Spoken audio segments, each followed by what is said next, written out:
Came out of the game, I didn't even know he was hurt. We called timeout because the shot clock was running out. He said he felt like he twisted his ankle, and so we took him out and Mac had to go in. So, I mean, don't really have time to give him a pep talk or anything. I think when you're a backup player, you got to be ready to go in. That's why everybody's got to prepare well during the week and be focused on what they have to do to go in and be able to execute.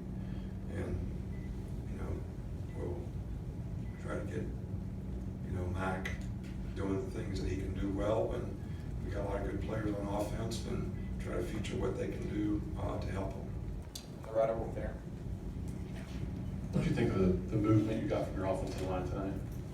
I think they did a good job, especially on the direct runs.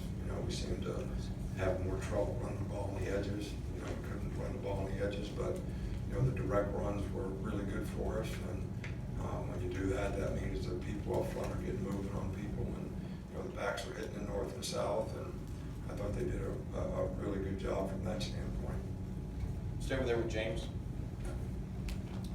You mentioned the one goal line stand, but I was curious what else you saw out of your red zone defense. Tennessee gave you some help with some penalties, but what did you see out of your execution in the red zone? Yeah, well, we gave them some help too.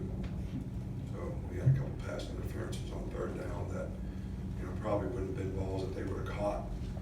So we gave them some help too.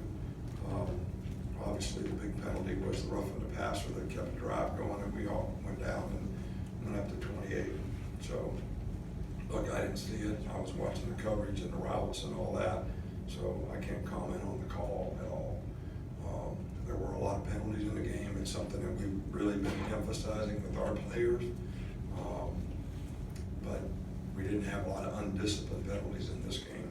We just got to do a better job of playing the ball so that we don't get pass interference penalties on third down. Really kill you. Up front here with Chris Walsh. Two things, please. Is Tua's ankle the same one he had surgery on? No. Okay. And did you like your team's intensity tonight? Good one. Intensity? What about it? Your team's intensity, did you like it? Do you think it played really intense? Yeah, I thought they did. You give Tennessee a lot of credit, man. Those guys played hard. They do a really good job coaching wise. They gave us a lot of formation variations that were difficult. They came to run the ball and shrink the game, and they were able to do that. I thought our energy was really good at the beginning of the game.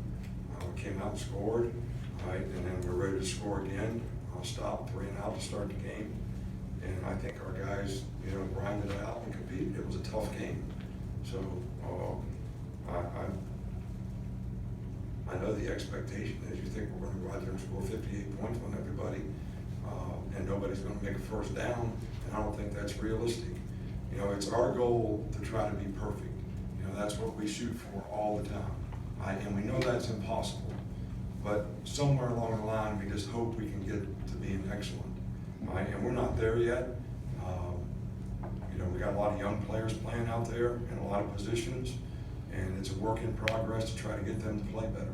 So we got to play one game at a time and try to continue to improve. And everybody's got to do more. I said this on the radio show or at Nick at noon or whenever. You came to Alabama to try to be the best. You came to Alabama to try to win a championship. So there's a responsibility that goes with that. Everybody's got to play with more discipline. Everybody's got to have more mental energy and intensity and be able to sustain and consistently do their job at a high level and to a high standard. And everybody's got to do that. So everybody's got to do more. We got to do more to get better. And if everybody buys into that, we'll get better.